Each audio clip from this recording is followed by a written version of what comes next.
Hello, welcome to There Will Always Be Another Book. Tonight I want to talk about The Road, Cormac McCarthy. I would be surprised if you hadn't heard of this book, because this is a book whose reputation almost precedes it. It's an infamously dark and depressing book, and my rating is, I gave this book an easy 4 out of 4 stars.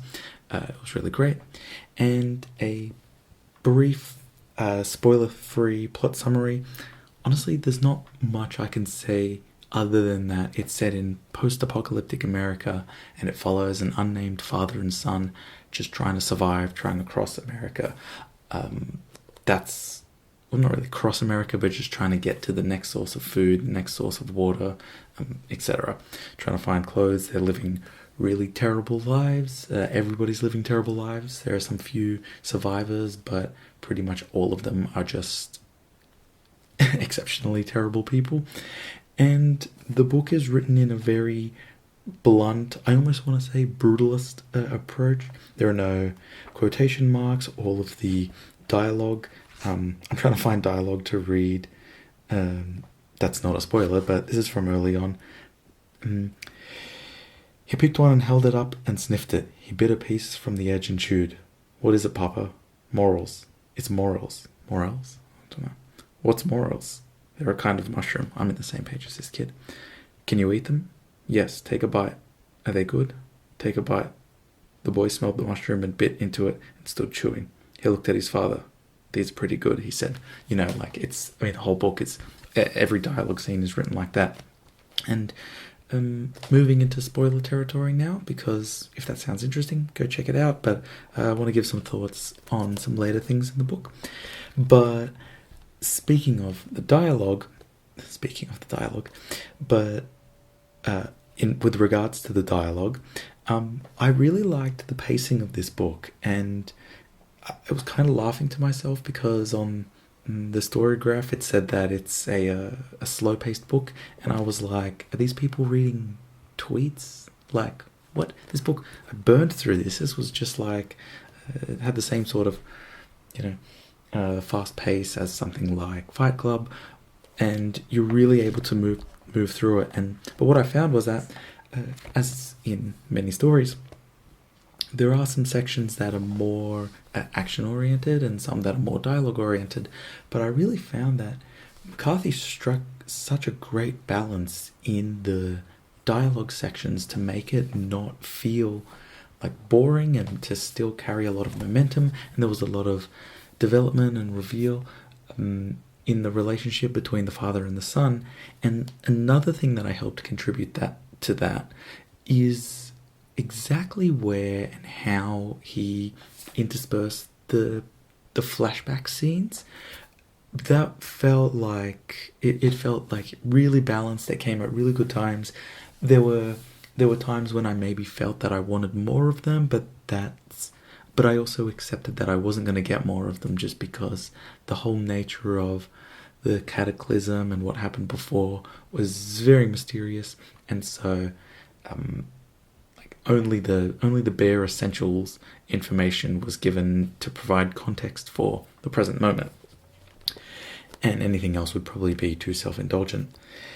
I wanted to mention one kind of sort of criticism I had for the book. It's not necessarily it's not that it was unresolved. It's more that it was predictable. But very early on, one of the things that the father reiterates to the son, or the boy, is that we need to keep going on because we're carrying the fire. And as soon as you hear this, as a reader, you're going to know immediately that the fire is nothing. It's not an actual thing. It's, in the end, it very obviously is an allegory for, the internal human goodness, even in times of terribleness. But I knew that from the start, and I knew that, from the very beginning. So when we got to the end of the novel and they just told me that, I was sort of like, okay, cool, yeah, it's a nice feeling, but I feel like it could have been used for some slightly more interesting ways. And I, I hate giving kind of like criticism on writing, or suggestions for writing, but I feel like McCarthy maybe could have experimented with some more supernatural elements relating to the fire, because already the cause of this cataclysm is ambiguous. The very start of the book has this sort of maybe dream sequence, like the where the man wakes up and on the far shore a creature that raised its dripping mouth from the limestone pool and stared into the light with eyes dead white and sightless as the eggs of spiders. It swung its head low over the water as if to take the scent of what it could not see, crouching there pale and naked and translucent, its alabaster bones cast up in shadow on the rocks behind it, its bowels its beating heart, the brain that pulsed in the dull glass bell. It swung its head from side to side and then gave out a low moan and turned and lurched away and loped soundlessly into the dark. And that's the end of the first paragraph of the book, and I'm like, oh man, there's some really cool opportunities for some Kafka or Murakami-esque magical realism to go on here. And I thought it could have been cool if there were parts of the book where McCarthy maybe made the reader think that the fire was a real thing. Just to give a really bad example, I'm sure McCarthy or someone, some writer could come up with a better example, but like if they were really, really trying to get a fire going, but they didn't have any, like the wood was too wet and they didn't have any materials and they were just really trying, and like the father and the son were like, the father was kind of losing belief, but the son was like, don't worry, we have the fire. But then the fire starts and it's sort of like, it could have been ambiguous. Was this some supernatural aid, or is it just that the fire finally caught? And so you could have indulged in that, like, still an allegory, but maybe sort of magical.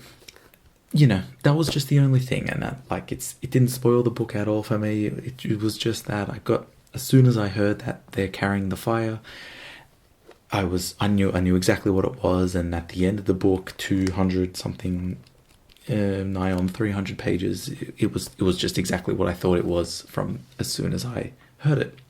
But really, that's my only sort of criticism for the book. I still really liked it, and I think that if you're a fan of dark and depressing stuff, but also really punctual and it's not flamboyant, it's like Hemingway's stripped back prose, even more stripped back. Not even quotation marks are allowed in this book. But if you agree or disagree with anything that I've mentioned, I'm more than happy. I'd love to hear about it in the comments. I thank you guys for watching, and I'll see you in the next video.